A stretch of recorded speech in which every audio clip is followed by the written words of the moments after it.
فكلي واشربي وقري عينا فإما ترين من البشر أحدا فقولي إني نذرت للرحمن صوما.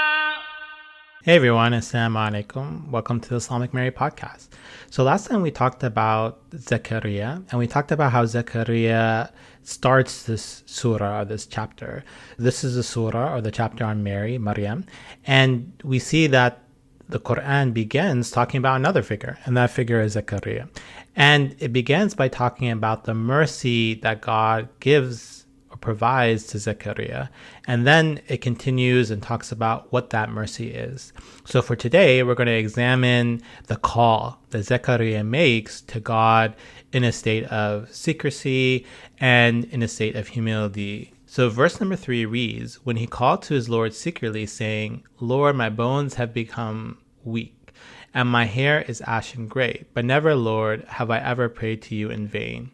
So we began this section of the surah by talking about how Zakariyya is in a state of submission. He's in a state of vulnerability, of weakness. He's now older. He is not the young man that he used to be.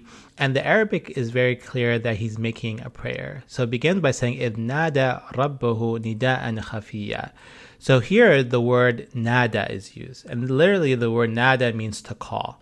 And what is he calling? He is calling his Lord. So the word nada is used in the Qur'an to talk about the adhan or the call to prayer. It's also used to talk about how the people of heaven and hell are calling to one another. But here, the word is used as a call to God. But it's a very interesting private call. Nida'an khafiyya.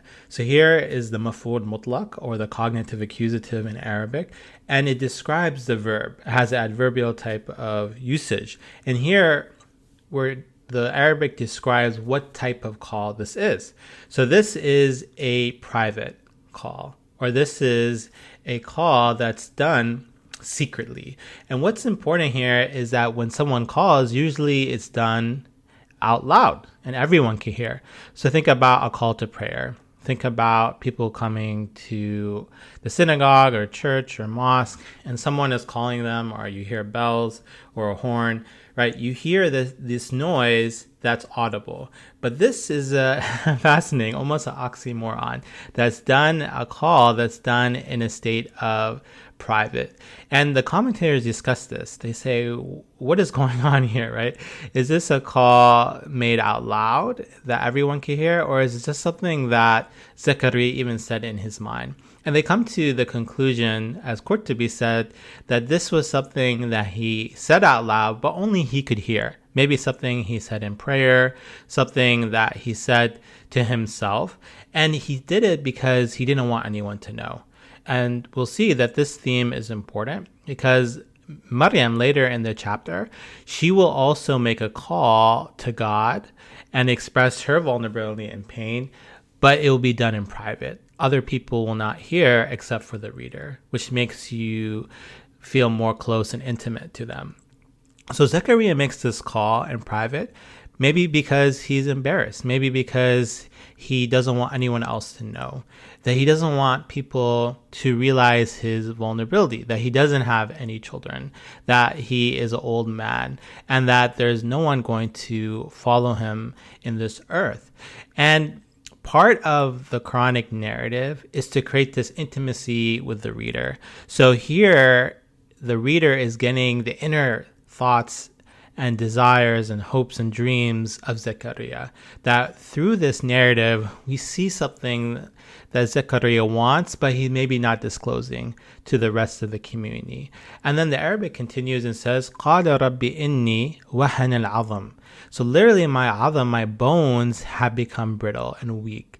And once again, the commentators talk about this. Why does he talk about his bones, right? He could have talked about his eyes or his skin. But he mentions his bones because that's the core of the body. That makes the body stand up and be strong. So the core of his being, his physical being, is becoming weak. وَاشْتَعَلَ الرَّأْسُ شَيْبًا, and my entire head has become white. So as we know, as we get older, all of a sudden we see these white hairs start appearing in different places, and it's a gradual aging process. So most people have some white hair or some regular brown or black or blonde hair.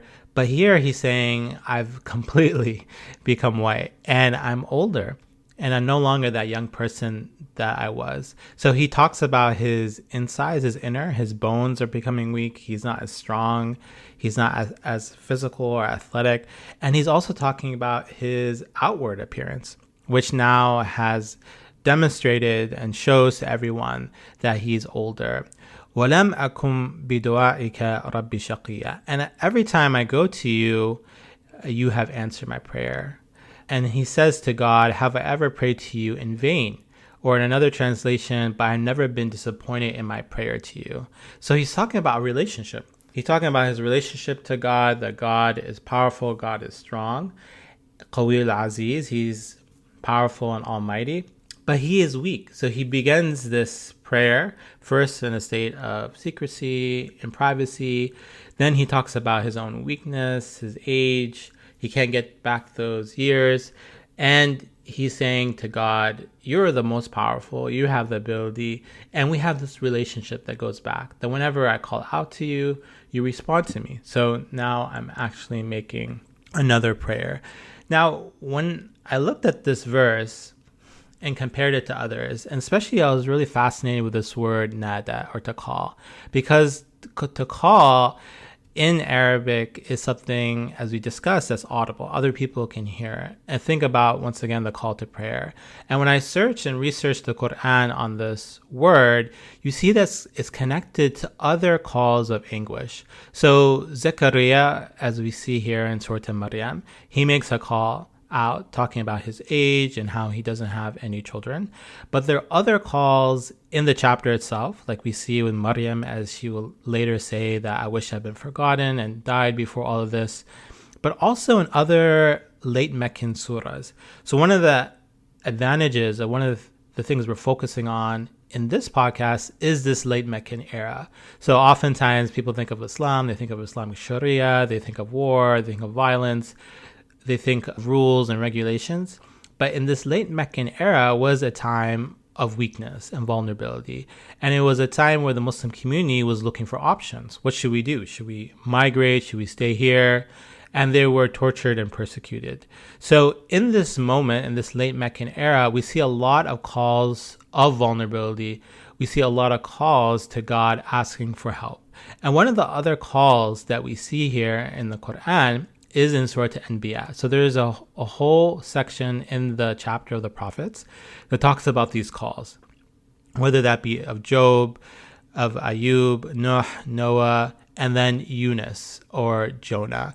And I want to connect this call of Zakariyya to that of Yunus, because this is arguably one of the most famous calls in the Qur'an, and it has similar structure to that we see of Zakariyya, and then later that Maryam. So the chapter of the prophets, or Surat Anbiya, in verse 87, mentions the story of Yunus, or as it discusses, the Nun.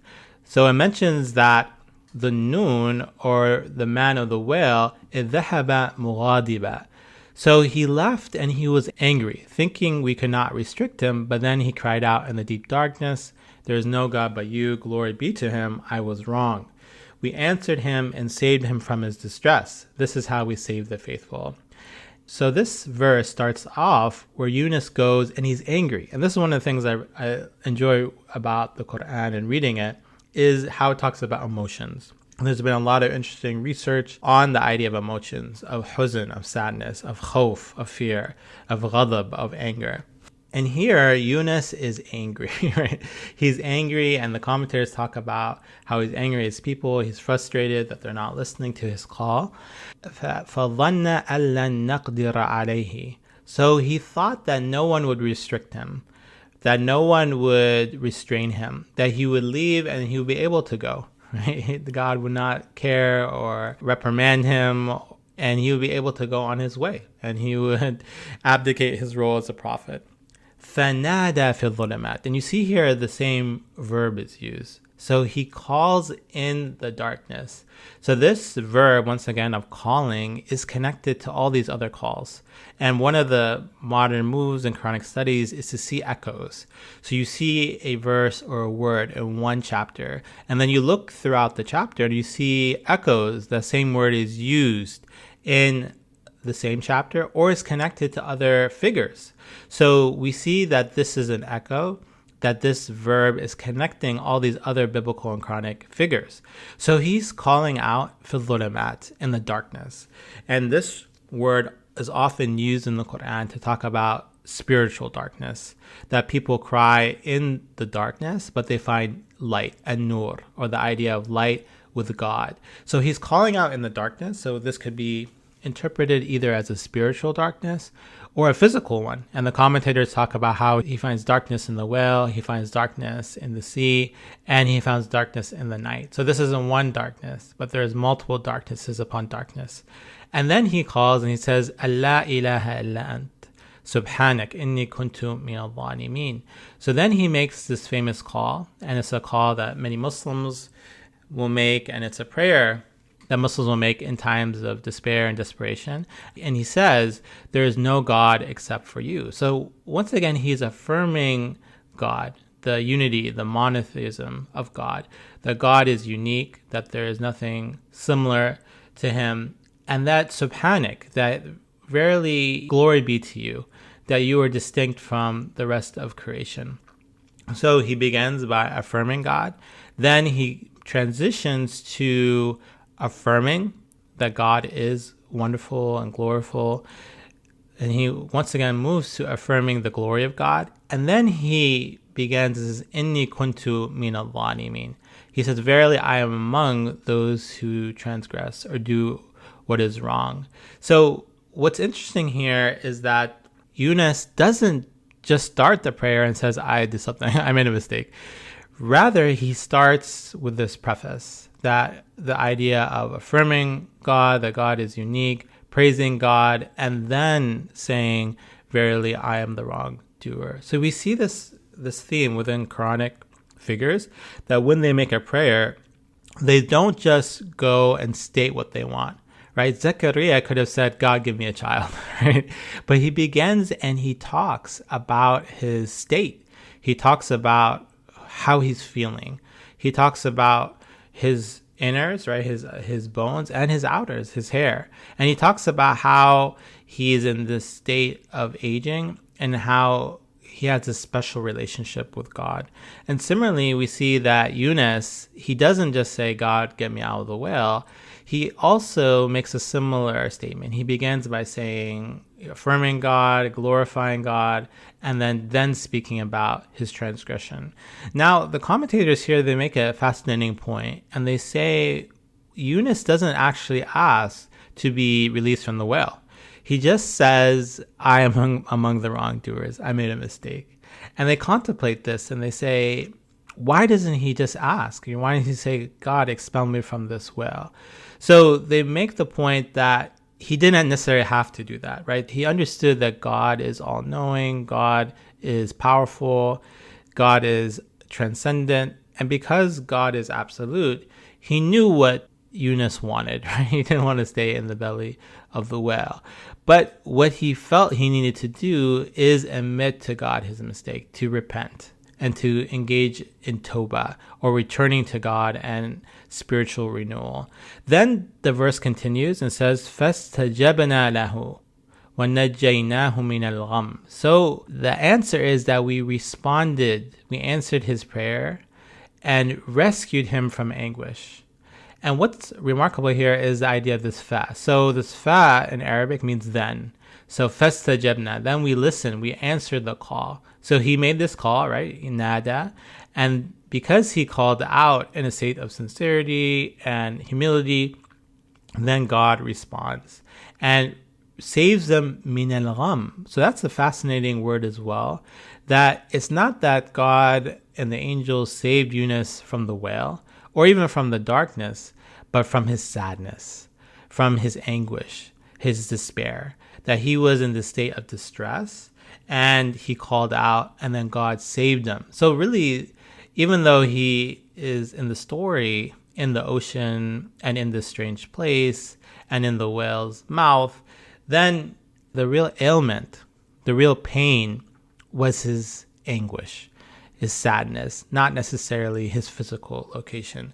وَكَذَلِكَ نُجْزِي الْمُؤْمِنِينَ. And this is how we save the true believers. So this verse is mentioning the story of Yunus, but it's really a model for other believers. That if other believers want to be saved, then they should make a similar prayer to that of Yunus. So in conclusion, we've seen the idea of the call.